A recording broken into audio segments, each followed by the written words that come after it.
Hello, everybody, and welcome back to the channel. This is Monday after I got back from Hopperstock, and I just wanted to address Hopperstock. I want to give a big shout out. Thanks to all the guys that had a hand and gals. Thanks to the gals and children and family members of all sorts that had anything to do with Hopperstock. I had a great time. It's really enjoyable. And a par for the course for me and this little chainsaw hobby. Again, I met genuinely good people across the board. There was no one there. Well, there was this little kid that was kind of a prick to other.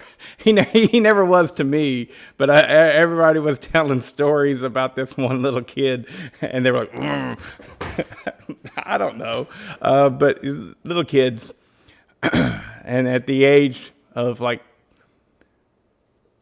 14 to 16, those are like the worst ages of any child's life, I think. I was there too. All right. But anyways, but no, I never had any experience, but I heard of an asshole. And I have nothing else but that, but it was kind of funny. I thought I'd mention it. Anyways, but yeah, everybody was really, really good people, and had a really nice time. I'm hoarse as can be because, well, for one, I smoke heavily at these events, and two, yelling. There was an endless barrage of chainsaw, which is great for about half an hour. And then I'm like, oh, you got to stop that stuff. But it was again and again and again and again, running all different kinds of saws. A lot of like 125 max, that type of stuff, Smitty brought a big old 100cc home light, and there was a lot of old saws there that, you never get to see this kind of stuff. And that's pretty neat. I like that. But I wanted to say something very specifically to all the builders out there that you build saws. Like, at this point, I don't think I'll ever consider myself a builder. I enjoy doing this. Sometimes if I get somebody to get a hold of me and say, I want you to port my saw, if it's a project that I want to do, then yeah, I'll go ahead and do it. I am never going to be a Buxton, an Egan, any number of folks, I'm just not going to do that. I don't have real interest in it. And yeah, I'm probably not detail oriented enough as well to get really consistent results, but whatever. But at this point, I would say that with me being capable of doing lathe work and machine work to my cylinder, amongst the folks that can do machine work, I think that I'm a perfectly average, good builder, right? If amongst and as a whole, if you can't do that machine work, that is going to hold you back, right? And if you don't know that by now, you'll probably never will. You probably never will. But amongst all builders as a whole, I am definitely, I would think, above average. And I'm saying this because I have actually been to these events, and I'm leading somewhere with this. And I want to say that if you are a person who thinks that your saws are the shit, good stuff, right? Good stuff. And especially if you're in a very opinionated person who thinks very highly of their own opinion, show up at one of these events and let them say, here's your ass, and I've just handed it to you on an oily shop rag. Because, like the 359 that I just built, if you look at the cut times, I haven't released that video yet, my God, that thing's like, I increased the power by 50% or more. I mean, it's so much more powerful than it was in stock trim. Now, the 359 that I had the catalytic muffler on it, and it has the other carburetor and stuff like that. So it's not as good as a lot of 359s that were from the factory. But I ported it, did a lot of good work, and it runs really good, really good. Well, up there, it was just another 60cc saw. See what I'm saying? I mean, it will humble you and get you to shut the fuck up whenever you go to one of these events, if you're the kind of person that wants to run their mouth, and say, no, you can't do this, you can't do that, no, that's wrong, and stuff like that. If you're a problem child and you think that your saws are awesome, show up at one of these events. Put up or shut up. And let me tell you, man, there's some cats out there doing stuff with saws that I will never do. I won't get to that level. I know that about myself. I am perfectly fine and happy building these average saws, and every now and then I'll try and step outside of my average, but as a whole, if you look at the people who build chainsaws, I think that I am slightly above average because I have the ability to do machine work. Okay, so that's it. Let's see, but yeah, I mean, some of the saws that I have, like that 359, that I'm like, boy, that thing is hot. And I haven't dropped the video on it either. I tell you, it's as fast as my 2171. It is a fast saw. It is a good, fast saw. My 620 is also as fast as my 2171. Either one of those could be a second or two above or below my 2171. They're right there with it, okay? And so I show up, I got my 359, and I'm like, yeah, people gonna be impressed with this. And everybody was like, yeah, it runs good, it does. But they're like, here, run mine. And I'm like, well, shit, this runs just as good. Maybe even a little bit better. So it's like, it's a humbling and it's an eye-opening experience. And everybody is completely pleasurable. You know what I mean? Like, it's just like, nobody is like saying, yeah, I told you, dumbass. No, there's none of that. None of that. Leave that crap aside. But if you want to learn and step up to the next level, and you're like, you haven't been to one of these events, go. Talk with people. People are free to give out their knowledge and listen to everybody. I was talking with Brennan, and I was like, yeah, blah, blah, blah. And this is why I try to listen to everyone, right? Because how stupid would I be if I just listened to you, Brennan, and built it exactly the way that you build your saws, and then I discredit everybody else? No. I like how I have learned so much from, Brennan. He's giving me some tips. Joe, Charlie, Pat, Garrett, even Gary. I have a little bit from Gary Buxton. I think highly of Gary. And so whenever he gives me a little bit of info, that's great. Grant is the best. Because Grant, he knows I'm a smart guy, right? He knows that I'm on this trajectory, learning this stuff. And so a lot of times he'll just sit back and say, nah, he'll figure it out. And he'll let me figure it out, and I do. And then he goes, glad to see you figured that out. You know what I mean? But then every now and then he hits me with a little dinger that I'm like, oh. But then he's like, keep that one to yourself.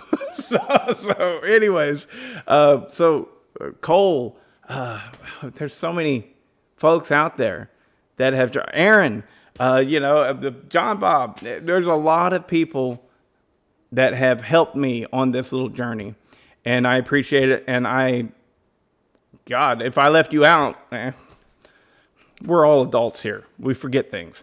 But anyways, yeah, being there at Hopperstock and having some of my hotter builds, it's just kind of, I like it. In the moment, I'm like, dang, I really wanted mine to be the best thing that there ever was. But whenever it's not, that just makes me go, I've still got room to grow. That's cool. That's cool. And as long as you can look at it and not have any stupid malice in your mind or your heart or anything, everybody is completely open and friendly and willing to teach. Some of the people, whenever they want to teach you something, either A, you've already known it, or B, you don't want to hear it because you don't like their method, But you just stand there and you listen, and they talk to you and they tell you and they give you advice, and you're like, okay, yeah, I think I can make that work, actually, surprisingly enough, And so be open.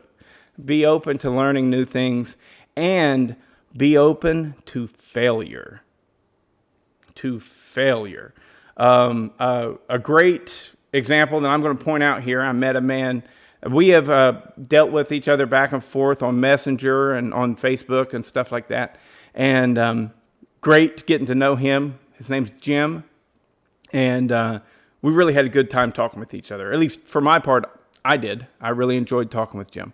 And, Jim, he decided to try his hand at building a clone saw, And we were talking back and forth, this and that. First, we started talking about the C83 chain. And the chain that he had brought, that he had sharpened and looked really great, was an Oregon LGX, right? So with the safety breakers. And I was like, yeah, you ain't winning. I don't care what you did with the saw, you ain't winning with that. And he's like, no, it's good, it's sharp. I believe it is, but, whenever it comes to this racing world, I mean, a second is an eternity. It is a lifetime, right? So it makes a huge difference. And so there was that, right? But then I was like, well, so what'd you do with the port work? And standard port work, base gasket delete, and, raise and lower the exhaust and intake, clean it up here and there. And the saw ran good. It ran good, right? But whenever it came time to race, you could tell that Jim was like, oh, shit, yeah, I had no idea. And I was like, yeah, run this saw that I brought. I didn't bring it. Eric brought it with him, and it was Charlie Briscoe's 372 that he's going to run at Sawfest. And I was like, yeah, run that Briscoe 372. Tell me what you think, And he runs it, and, just the look on his face, he's like, he finishes cutting, and he looks over, and he's like, yeah. It's like, yeah. So it's quite amazing.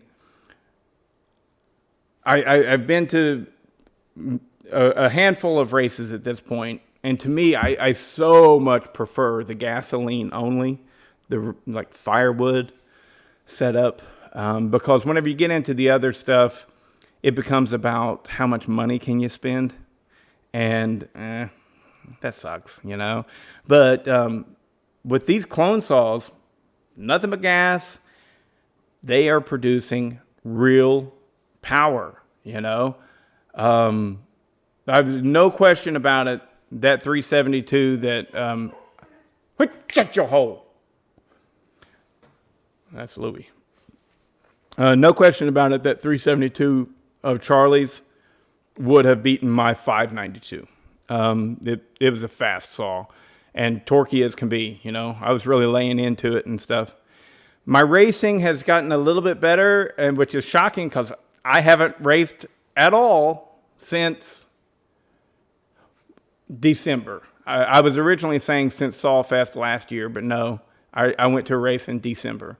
So I don't practice that stuff. I probably should. I definitely should, especially just before the race. But I had a good clean run, and Brennan beat me by 6/100ths of a second. So he did it in 8:53. No, I did it in 8:53, and he did it in 8:47. So yeah, and that's what I'm saying with, like the chain. Yeah, nothing wrong with the LGX chain. It's a good chain. Don't show up at a race with it. You know what I mean? It's just like, it ain't a race chain. That chain was designed so that you could you could have some safety against kickback and, still be able to perform bore cuts and things like that. It's a good, slick chain. Nothing wrong with it. Don't bring it to a race, because it's like, that's just one thing that you can very easily do as a beginner. It's just pick the right chain. Either a Steel RS or a Husky C83. If you're an Oregon guy and you want to spend the time making it good, it can be just as good too, right? But those are my preferred. C83, then Steel RS. Those are my two preferred chains for sure. But yeah, great time. Really cool hanging out with everybody. And get your butts up off of the couch and go to one of these events, people. I mean, this is our hobby. Make it grow. Now, this is for the Hopperstock crew. Constructive criticism. How I think that you can make it better. Really enjoyed my time there. You're not going to take it the wrong way. Whatever. We couldn't, as guests, we couldn't get away from the noise. It was absurd. We couldn't get away. I basically wore my earmuffs for 8 hours. So there needs to be two things. Or if you choose to do it and try and want to make it a little bit better event, and if you give a shit about what Bodie says, okay? It's your event. I don't want to step on anybody's toes, all right? But, get the saws further away from the area where people congregate and gather. Of course, the host is going to be Jeremy Bellhopper.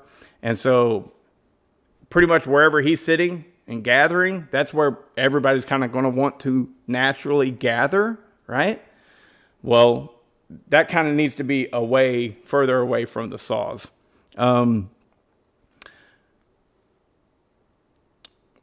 second thing, you're not allowed to start a saw in that area.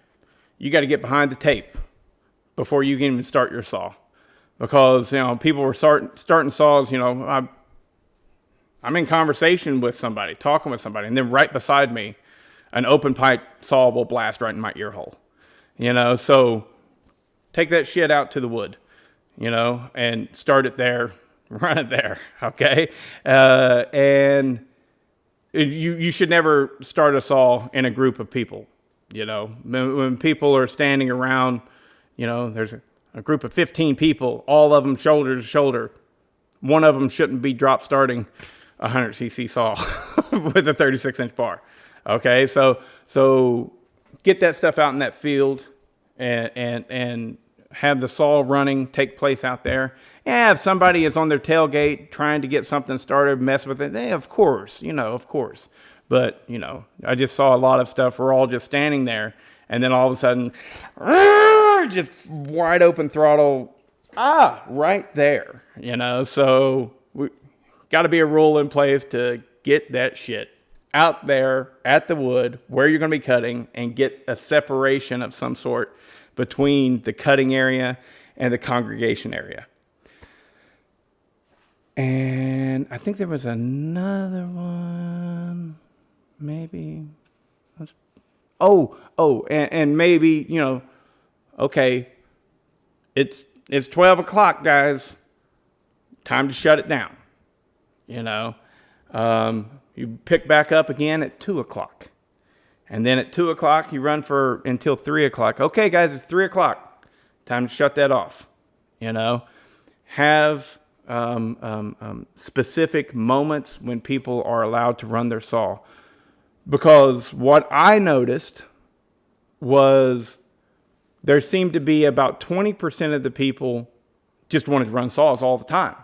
The other 80% of the people wanted to hang out and talk, and the people that wanted to hang out and talk couldn't do it because we're screaming at each other. So just a little bit of constructive criticism to make it even better next year. That's all. And I really enjoyed it. I look forward to doing it again and all that. So, but yeah, especially if you're a builder that think that you're king shit, go to an event. Bring your saw that you think is king shit. Bring it. And maybe you are king shit.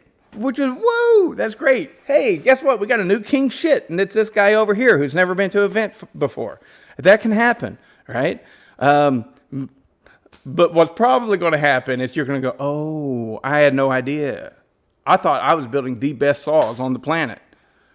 Turns out, you were just average. You know what I mean? That's the way but I've been to enough. I know how it goes. But yeah, like I really thought that 359 was going to open some eyes. But there's a guy that had a 357 XP, and his shit felt just as good as mine. You know what I mean? And I was just like, oh, yeah. Good builders are good builders, and most of the good builders at an event like that are no longer going to be good builders. They're going to be average. So go to an event, and that's where the average builders will start to drop, and go, all this time I've been talking a big ass game, but whenever it comes time to show up,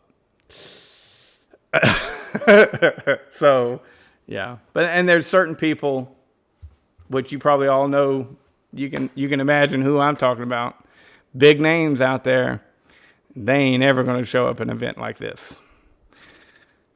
Nope, because here's your ass, let me hand it to you. It's just, yeah. So, a standard, decent, ported 372 would make it through the cuts that we were doing in about 14 seconds. That is a gasket delete, good port work, good exhaust work. It's doing it in 14 seconds. These guys, now they are still work saws. I would have no qualms whatsoever taking that 372 that Charlie built and throwing a 36-inch bar and working it. It didn't overheat. We ran it a lot. That thing got passed around like the village whore. And it runs solid, starts all the time. It did want to die. I think that it was a little bit lean on the low, because whenever you were going hard and you let off the throttle, a lot of times it would just die. But that just needed to be given a little bit more low jet on that, and I should have done it, but I didn't. So what I'm saying is, they're not full tilt race saws. Not really. They're still good running saws you can fire them up and they'll sit there and they'll idle for 20 minutes, and they're doing it in almost half the time as a good standard basic port job. So yeah, there you go. I loved Hopperstock. Had a great time. So far, we in the books for this year, we've got Tazapalooza, Hopperstock. Smitty is having one in June or July. I can't say if I'm going to make that or not. That's considerably further for me. That's a long trip, so I don't know if I'll be able to make that one or not. I'll definitely be making it to Sawfest again. Yeah, if there's one that you want to hit, guys, you want to hit Sawfest. Sawfest was awesome, really organized and structured and fun. But go to any of them, especially if it's close by. God, get out, go, get up off your ass. See ya.